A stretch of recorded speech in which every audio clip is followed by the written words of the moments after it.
Servant leadership takes the emphasis away from the limitations of a specified leadership role and turns it into a philosophy that delegates power to employees by involving them in the decision-making process so that they can become leaders within the organization.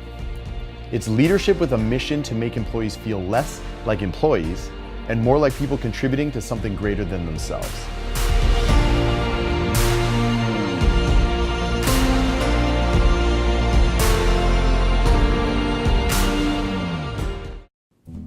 If I asked you to describe a manager who made a positive impact in your life, what words would come to mind?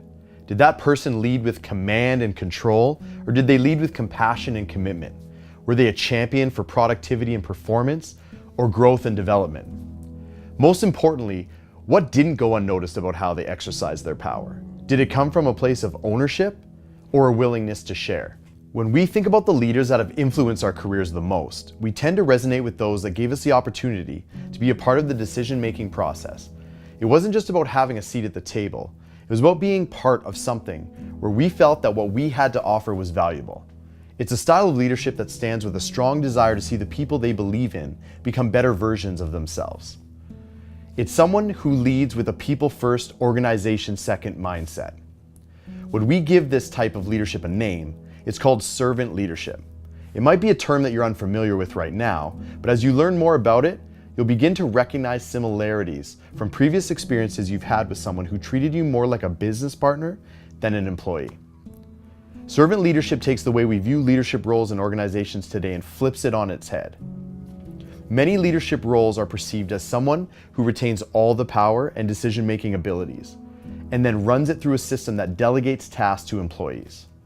Servant leadership takes the emphasis away from the limitations of a specified leadership role and turns it into a philosophy that delegates power to employees by involving them in the decision-making process so that they can become leaders within the organization.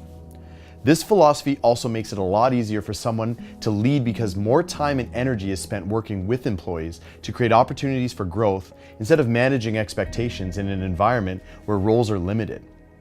It's leadership with a mission to make employees feel less like employees and more like people contributing to something greater than themselves. Our intention for creating this servant leadership certification speaks true to the very philosophy we are about to teach. We've taken what we've learned, put our own spin on it, and shared it with you so that you have the tools and resources to lead differently than the rest. So what does leading differently look like? Throughout this certification course, we'll lead you through the entire servant leadership process that will help you find the answer to that question. We'll start by defining servant leadership, what it is, how it works, why it matters, and who is currently using servant leadership practices in their organization. Then we'll show how to position yourself as a servant leader, what characteristics make you stand out, and how you can tap into your power to create a culture where your employees become their own leaders through growth and development strategies.